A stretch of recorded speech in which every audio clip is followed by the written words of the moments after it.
తెలంగాణ ప్రజలకు మాజీ సీఎం కేసీఆర్ క్షమాపణలు చెప్పాలని మంత్రి ఉత్తమ్ కుమార్ రెడ్డి డిమాండ్ చేశారు. సూర్యాపేటలో పర్యటించిన కేసీఆర్ రైతులతో అబద్దాలు చెప్పారని విమర్శించారు. త్వరలోనే బీఆర్ఎస్ మూసేస్తారన్నారు. టీఆర్ఎస్ బీఆర్ఎస్ తర్వాత వీఆర్ఎస్ అని వ్యాఖ్యానించారు. పార్లమెంట్ ఎన్నికల తర్వాత బీఆర్ఎస్ లో కేసీఆర్ కుటుంబ సభ్యులు తప్ప ఎవరూ ఉండరన్నారు ఉత్తమ్ కుమార్ రెడ్డి.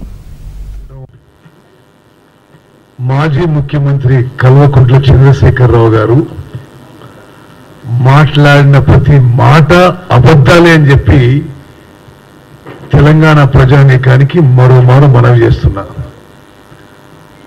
అబద్ధాలు వాస్తవాన్ని వక్రీకరించడం,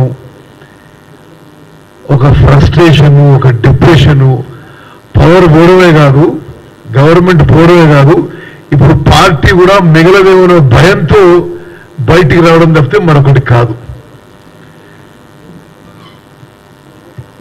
నా సుదీర్ఘ రాజకీయ అనుభవంలో ఏ పార్టీ కూడా ఇంత తొందరగా కుప్పకూలిపోలేదు.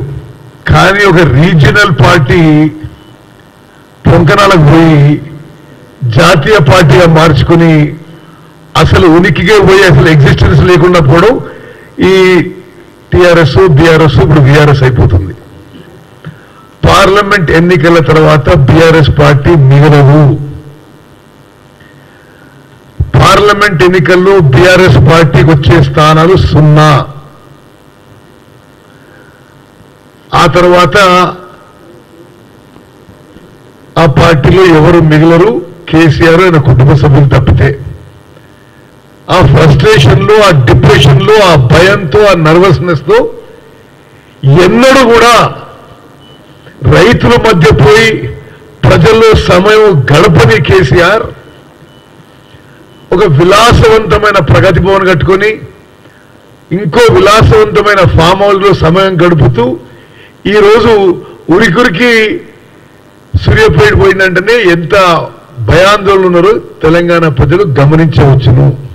అసలు నిజంగా ఒక పెద్ద మనిషి 10 ఏళ్లు ముఖ్యమంత్రి అయిన తర్వాత ఈ విధంగా అబద్ధాలు మాట్లాడొచ్చా తెలంగాణ